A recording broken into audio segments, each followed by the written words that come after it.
Assalamualaikum warahmatullahi wabarakatuh. Sebelumnya, perkenalkan nama saya Ruswati dengan NPM 2214071028 dari Teknik Pertanian 2022, Fakultas Pertanian Universitas Lampung. Di sini saya akan menjelaskan tentang materi sistem pelumasan pada mobil dan motor guna memenuhi tugas mata kuliah motor bakar dan traktor pertanian dengan dosen pengampu Bapak Dr. Mareli Telaumbanua STP MSI. Jadi, adapun poin-poin pembahasan yang akan dibahas pada video ini. Untuk sistem pelumasan sendiri itu dibagi menjadi dua atau di sini di video ini akan dipisahkan pembahasan antara sistem pelumasan pada mobil dan sistem pelumasan pada motor. Untuk bagian pertama saya akan menjelaskan tentang sistem pelumasan pada mobil. Jadi yang pertama itu ada apa itu sistem pelumasan, kemudian sistem pelumasan itu sendiri, ke fungsi sistem pelumasan, komponen sistem pelumasan, cara kerja sistem pelumasan, dan macam-macam sistem pelumasan. Nah, yang pertama kita masuk ke pengertian pelumasan secara umum. Jadi, apa itu sebenarnya sistem pelumasan? Jadi, sistem pelumasan itu merupakan zat kimia dan dia itu bentuknya cairan, kemudian dia diberikan pada dua buah benda yang saling bergesekan. Nah, jadi pada mesin itu kan benda-benda itu atau mesin yang terbuat dari logam itu kan saling bergesekan. Nah, kemudian kita masuk ke sistem pelumasan pada mobil. Jadi ini yang sudah menjerumus kepada mobil gitu. Kalau tadi pengertian secara umumnya. Jadi yang pertama itu sistem pelumasan pada mobil itu merupakan proses atau rangkaian yang ada di dalam kendaraan dan dia itu ditampung, kemudian disedot, disaring, kemudian didistribusikan atau disalurkan ke seluruh bagian mesin. Nah, tujuan atau fungsi dari sistem pelumasan itu sendiri yang pertama itu mengurangi gesekan dan mengurangi atau menurunkan aus. Jadi, sistem pelumasan ini bertujuan mengurangi gesekan atau menurunkan aus itu dengan cara oli membentuk suatu lapisan tipis untuk mencegah permukaan langsung logam dengan logam. Jadi kalau misalnya logam dengan logam saling bergesekan itu kan nantinya panas gitu. Nah, itu juga dapat mempercepat kerusakan benda tersebut. Nah, kemudian yang kedua yaitu menjadi pembersih. Jadi eh, sistem pelumasan ini juga dapat dikatakan sebagai pembersih karena dia tuh mengeluarkan kotoran-kotoran yang ada pada bagian-bagian mesin gitu. Dia tuh terbawa sama si pelumas ini saat dia itu didistribusikan. Nah, kemudian eh, sebagai pendingin mesin. Jadi dia itu dapat mendinginkan mesin dengan cara menyerap panas dari bagian-bagian yang mendapat pelumasan dan membawanya serta memindahkan pada sistem pendingin. Jadi sistem pelumasan ini membawa panas atau menyerap panasnya itu dibawa ke sistem pendinginnya. Kemudian yang terakhir mencegah karat. Karena kalau misalnya benda itu sendiri nggak diapa-apain gitu atau misalnya dia di nggak ada sistem pelumasnya itu pasti bakal cepat berkarat gitu kan kalau misalnya dia nggak basah terus gitu. Nah, selanjutnya kita akan masuk ke komponen pada sistem pelumasan. Jadi, pada sistem pelumasan mobil ini terdapat 8 komponen utama. Yang pertama itu ada bak oli atau karter. Dia itu merupakan sebuah wadah yang menampung oli mesin. Jadi, kalau misalnya pada mobil itu, olinya atau sistem pelumasnya itu ditampung di komponen yang namanya bak oli atau karter. Nah, yang kedua ada pompa oli. Jadi, pompa oli ini sendiri tuh fungsinya untuk menimbulkan aliran oli mesin. Jadi, kan pada oli mesin ini atau sistem pelumas ini kan ditampung pada bak oli. Jadi, dari bak oli itu kemudian diambil dengan pompa oli. Jadi, dipompa, kemudian disalurkan ke komponen yang ketiga yaitu filter oli. Jadi, untuk filter oli ini sendiri fungsinya itu untuk menyaring oli dari kotoran. Jadi oli yang masuk itu nantinya akan bersih. Dia udah disaring di filter oli ini. Kemudian ada oli feed.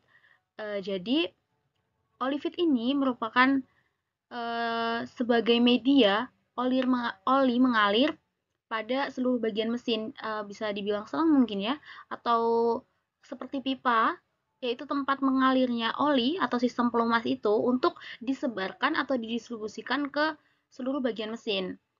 Nah, kemudian ada oli jet. Jadi, oli jet ini merupakan komponen yang terletak di bagian bawah silinder mesin, dan dia itu memiliki fungsi untuk menyemburkan oli ke bagian batang penggeraknya.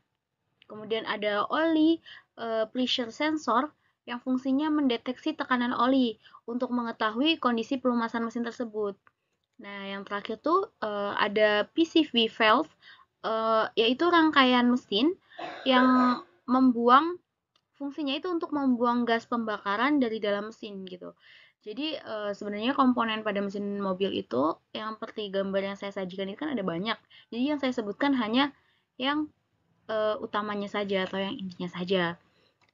Sebelumnya di sini kita akan masuk ke dalam cara kerja pada sistem pelumasan mobil. Jadi, sistem pelumasan berawal pada oli mesin yang tertampung di bak oli atau karter oli. Ketika mesin dihidupkan, polyporous engkol yang terhubung ke tali sabuk mesin itu akan memutar pompa oli, dan akibatnya terjadi sedotan pada inlet hose oli pump, kemudian oli masuk dalam pompa melalui inlet valve, dan pada sisi lainnya oli ditekan oleh pompa. Nah, oli tersebut kemudian mengalir pada melalui jalur oli dan kemudian masuk ke dalam saringan oli. Lalu dalam saringan oli tersebut, oli disaring dari partikel logam halus dan berbagai kotoran lain yang terbawa saat sirkulasinya. Perlu diketahui bahwa jika saringan oli tersumbat oleh banyak endapan partikel, maka oli akan dialirkan melalui katup bypass filter tanpa disaring. Maka itu ketika kalian mengganti oli, perlu juga mengganti saringan olinya. Jadi setelah disaring, oli kemudian disalurkan melalui oil valve menuju bagian atas mesin dan ke oil jet. Oli tersebut akan keluar dalam bentuk semprotan dari oil jet ke bagian bawah silinder untuk melumasi bagian piston dan connecting rod. Nah, di bagian poros engkol terdapat komponen wake balance yang berbentuk seperti skop, sehingga ketika poros engkol berputar, oli dari karter akan mencipratkan oleh balance agar tersebar ke seluruh bagian mesin. Pada saat yang bersamaan, sebagian oli juga akan dialirkan ke bagian atas mesin. Nah, oli akan melumasi poros cam dan rocker arm. Selanjutnya, oli kembali ke karter melalui saluran oli di samping blok silinder. Dan siklusnya itu akan diulang kembali bersamaan dengan putaran mesin. Jadi, jika mesin tersebut terus-menerus digunakan dalam keadaan oli yang kotor gitu, atau oli yang sudah penggunaannya lama, itu akan menyebabkan kerusakan pada mesin. Maka dari itu, pentingnya mengganti oli itu sesuai dengan anjuran atau sesuai dengan rekomendasi dari pabrikan yang mesin itu kita gunakan. Kemudian selanjutnya kita masuk ke pembahasan jenis pelumasan menurut bahan dasarnya.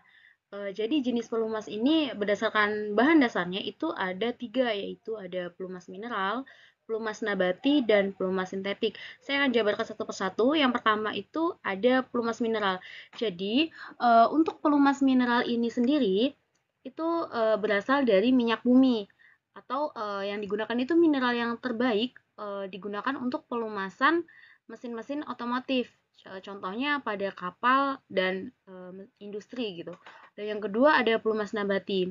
Jadi pelumas nabati ini tersendiri terbuat dari bahan lemak, lemak binatang ataupun tumbuh-tumbuhan. Nah, sifat yang dipunyai pelumas nabati ini itu dia itu bebas sulfur dan juga belerang. Jadi dia itu tidak tahan terhadap suhu tinggi gitu. Sehingga biasanya untuk mendapatkan suhu dia tahan di suhu tinggi itu tuh digabungkan dari bahan pelumas yang berasal dari minyak mineral.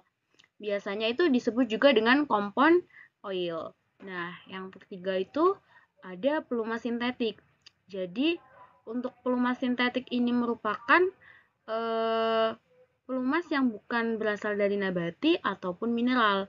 Jadi minyak pelumas ini tuh berasal dari suatu bahan yang dihasilkan dari pengolahan sendiri. Pada umumnya pelumas sintetik ini tuh punya sifat-sifat yang khusus gitu. Jadi seperti dia tuh daya tahannya itu terhadap suhu tinggi tuh lebih baik dari kedua pelumas atau jenis pelumas di atas gitu. Eh, Misalnya kayak daripada pelumas mineral ataupun nabati, dia itu lebih tahan terhadap asam. Terus dia juga tadi bisa dikatakan tahan terhadap suhu tinggi gitu. Kemudian kita akan masuk ke sistem pelumasan pada motor. Jadi pada poin pembahasan sistem pelumasan motor ini kita akan bahas sistem pelumasan pada motor itu sendiri, fungsi sistem pelumasan, komponen sistem pelumasan, cara kerjanya, perbedaan sistem pelumasan pada mobil dan motor, kemudian ada cara perawatan pada sistem pelumasannya juga. Jadi sebenarnya kalau misalnya untuk fungsi sistem pelumasan ataupun pengertian sistem pelumasan pada motor. Jadi itu nggak jauh beda ya menurut saya untuk pengertian dan fungsinya itu baik pada motor maupun pada mobil. Jadi untuk sistem pelumasan sendiri tuh kalau misalnya pada mobil tadi kan sudah saya jelaskan bahwa definisinya itu merupakan suatu proses sistem atau rangkaian yang ada dalam kendaraan dan kemudian ditampung, terus dia disedot, disaring, kemudian didistribusikan ke seluruh mesin. Jadi pada pelumasan motor juga sama, dia harus ditampung dulu, kemudian disedot, lalu disaring dan didistribusikan ke seluruh komponen mesin.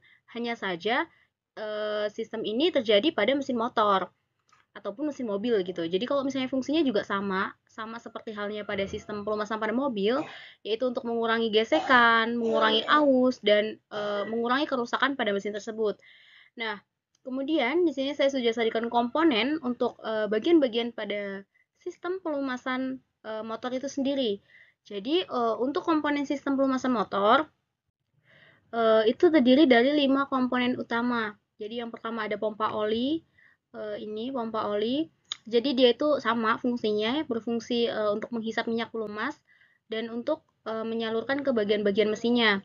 Kemudian ada filter oli, ini saringan, dia juga sama untuk menyaring oli ini dari partikel-partikel logam halus atau kotoran-kotoran lainnya.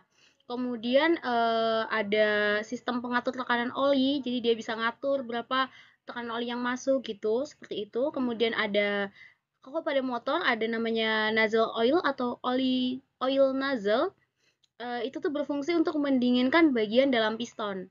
Nah, yang terakhir ada dipstick oil. Jadi dipstick oil ini berfungsi mengatur ketinggian minyak pelumpas pada penampung oli. Jadi selanjutnya kita akan membahas tentang cara kerja pada sistem pelumasan di motor gitu.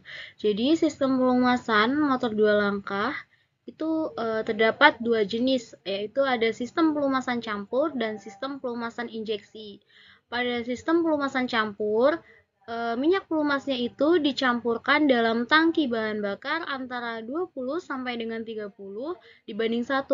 Ini maksudnya jadi setiap kita pakai 20 atau 30 liter bahan bakar, kita mencampurkan 1 liter oli gitu. Nah, ini tuh biasanya digunakan pada jenis motor lama, contohnya saja motor Vespa. Nah, kemudian ada sistem pelumasan injeksi atau biasa disebut dengan oli samping. Pada umumnya sistem pelumasan injeksi ini itu dikenal dengan oli samping gitu. Jadi, sistem minyak pelumas ini itu ditampung dalam tangki dan dicampurkan dengan bahan bakar ke saluran masuk atau langsung ke bagian yang membutuhkan dengan pompa plunger yang digerakkan poros engkol. Jadi jumlah oli yang dipompa itu disesuaikan putaran mesin dan pembukaan katup gas gitu. Contohnya saja pada Superloop yaitu motor Kawasaki, kemudian ada CCI atau crankshaft cylinder injection punya Suzuki dan ada Auto Loop yaitu punya Yamaha. Kemudian di sini ada bak transmisi dan kopling pada mesin dua langkah terpisah dari crankcase, oli tertampung pada bak transmisi dan kopling. roda gigi transmisi dan kopling menerima pelumasan dengan cipratan oli. Jadi sebenarnya yang membedakan antara sistem pelumasan motor 2 langkah ini dengan 4 langkah atau mobil yang sudah saya jelaskan tadi itu, kalau misalnya di mobil atau di motor atau di mesin 4 langkah itu, minyak pelumasnya itu hanya satu. Jadi itu yaitu oli mesin gitu. Jadi dia itu ya untuk melumasi gear, untuk melumasi poros engkol, untuk melumasi kopling, dan untuk melumasi batang piston gitu. Kalau misalnya di sistem pelumasan motor 2 langkah ini, dia itu ada dua. Jadi yang pertama itu dia oli samping, dia itu digunakan untuk melumasi poros engkol dan batang piston saja. Jadi yang satunya itu terpisah dan dia digunakan untuk melumasi gear dan kopling. Nah, untuk sistem-sistem motor 2 langkah ini memang sedikit berbeda dengan yang 4 langkah gitu.